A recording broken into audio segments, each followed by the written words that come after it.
I've waited 100 years, and I'd wait 1,000,000 more for you.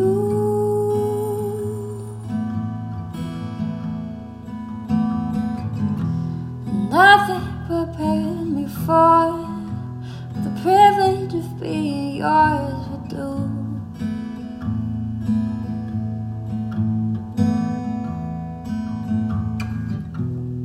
If I had only felt the warmth within your touch, if I had only seen how you smile when you blush, or how you curl your lip when you concentrate enough, I would have known what I was living for all along. Ralph Waldo Emerson said enthusiasm is the mother of effort, and without it, nothing great was ever achieved.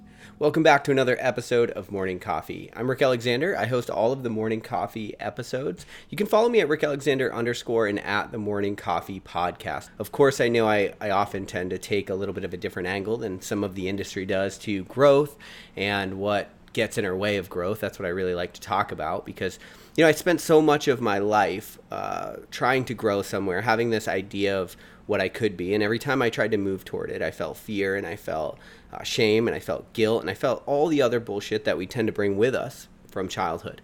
And so if you feel those things and you hear my words and the message is resonating with you on some level, I think the best compliment you could give me is to share this show with somebody else who also struggles with those things, because, the only difference is I still struggle with them now, right? The only difference is I become aware of them a little bit quicker and I'm far less likely to let them run my life.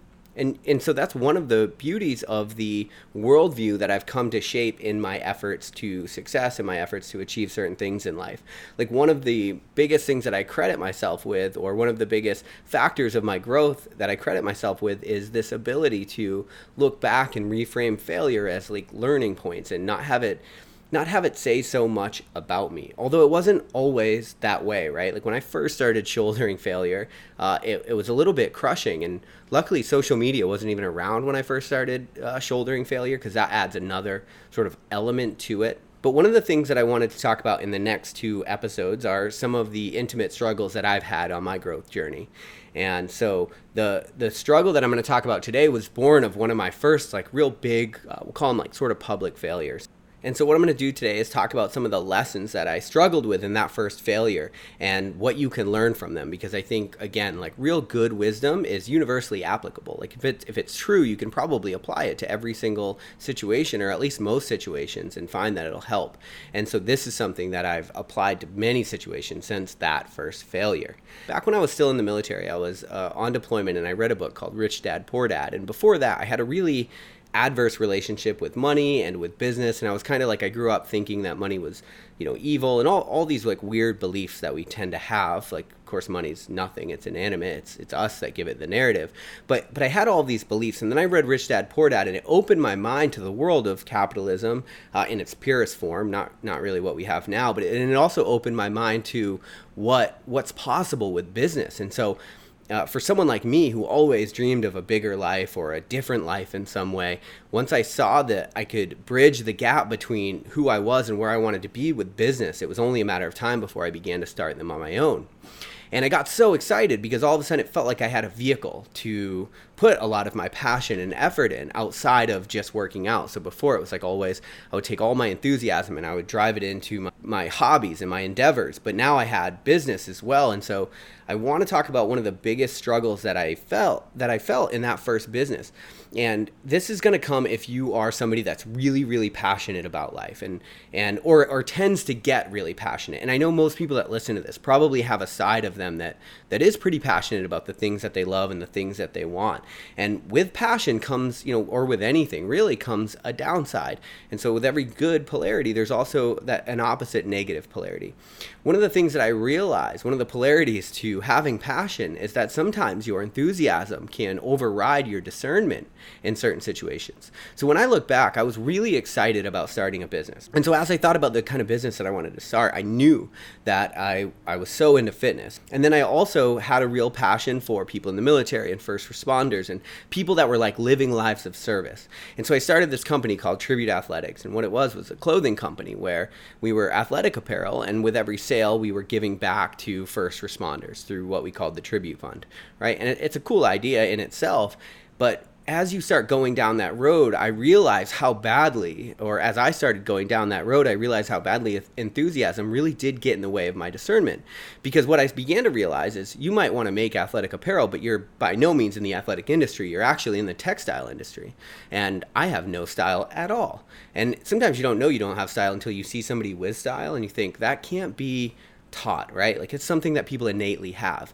And so one of the first problems I had is I had no real way to revolutionize that business or to stand apart. And also I couldn't draw, and I didn't have good design or graphic design skills. And so really all I could do is like go find people, tell them what I wanted, and then I could go have somebody else make the shirt because I really didn't know much about the textile industry. And then I would mash them together and then I would sell them, and I would try to sell enough so that I could give money back to things that I cared about and then somehow make money for myself. The somehow make money for myself thing didn't work out because I didn't use good discernment. I was so excited about having this idea, starting a business, getting into the industry, that I blew past all of these problems, all of these things that I probably should have dealt with before starting the business.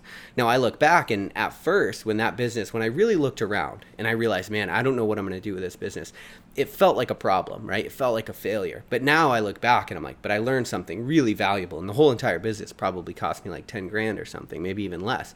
And so when I look back, I realized I got a really good lesson at a pretty cheap cost, a lesson that I'm going to carry with me. And now I'm going to give it to you for free. So think about this. How many times in your life are you really enthusiastic about something and you're so happy, you're so excited, you're so passionate that you allow that passion to override making good decisions? Perhaps a relationship is another area where you really start to see that. You see it, people get in the honeymoon phase and they're so excited about meeting somebody new and the possibility of sharing their life with somebody that red flags are coming up left and right, and you're just motoring through them like a slalom skier, right? Not even paying any attention to them. And then what happens is 6 months later, that sort of honeymoon phase begins to fade away, and now all you've got left is the red flags, right? Your enthusiasm overrode your discernment, and now you've got a situation that you're having to navigate. But maybe if you would have taken time at the beginning to at least address the red flags, maybe you'd be in a different situation 6 months down the road. Same thing I see happen all the time in professional careers. People get a really good job offer. Maybe they get offered a lot of money for the thing that they want to do, or maybe the title is really good. And so the enthusiasm for that title overrides the discernment of maybe they don't want to be doing what that title includes from 9 to 5, right? Everybody wants to put CEO on their business card, but do people really want to manage people from 9 to 5? Do you really want to make really tough decisions from 9 to 5 that have to do with the well-being of other humans, right? And do you want to do that from an office with a spreadsheet? So, I mean, it might not look like that, but it's something to consider. You can't let your passion for whatever is coming up override your discernment, because your discernment is the thing that you have to that allows you to navigate properly. And so you get a good picture of yourself before you start getting into the world. If I would have had a good picture of myself, I easily could have understood, or the industry I was getting into as well, I could have easily understood that I was not set up and I was not going to be prosperous in the textile industry. Well, and not only that, I didn't even want to be, right? So even if I would have succeeded, I would have succeeded in building myself a job that I didn't actually want. We do the same thing with relationships. We get so excited about the passion. Maybe they're really good looking or something like that. And so we start blowing past all of these red flags. And 6 months later, we let that enthusiasm get us into a relationship that we don't actually want to be in. And so now we're left sort of having to clean up the fallout. And so maybe in your own life, you are in a place where there are things that you're really excited about. I would encourage you, as you're thinking about pivoting, making new decisions, getting really excited about things, make those decisions, get excited about those things, but don't allow that to put blinders on you to the current reality that you're navigating. Because if you do, then you're not able to engage with that reality in a productive manner that's actually going to give you what you want. And so just by being excited, you end up giving away a lot of what you want, and you end up going down paths that quite honestly just aren't always right for us, right? Like there's a lot of paths that are really good, a lot of opportunities that are really good, but they might not be right for us. It's only discernment. It's only through like really objective and proper discernment can we figure out whether that path is actually right for us. And so you have to be careful that you don't allow your enthusiasm to cloud your judgment. in that path. That's been my experience, and I've applied it to most things since then, and that's been great too. So hopefully you can look through your own life, comb it for where some of the things that you're really excited about might be getting in the way of your better judgment, and just address those things as they are, right? Nothing good is going to come because you put your head in the sand and chose not to address it. Like eventually the things that we speed past, they're going to come back up, right? It's just like you can't suppress behavior. It will always come back up. You have to deal with the world. You have to deal with yourself as you are, as it is.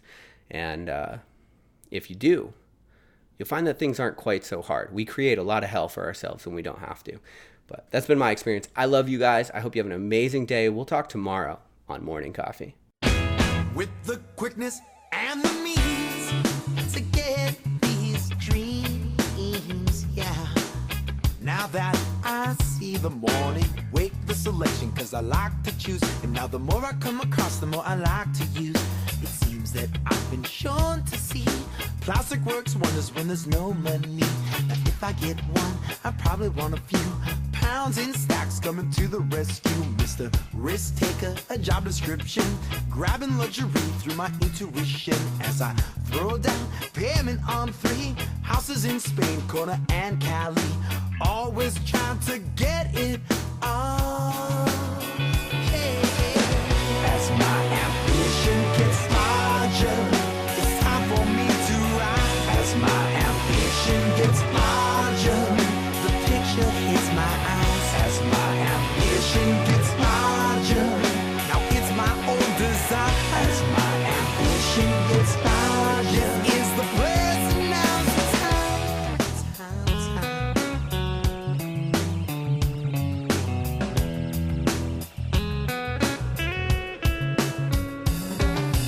Come with it, your sexy body is equipped. My blue underwear, girl. All that you get me into. Just an international sound, so rebel. Moving units on our own label. All along she kept it going on. Late night hot tub, fucking up till down. Now Mrs. Bone Digger, she never refused. Love it for the things that I love to do. Always trying to get it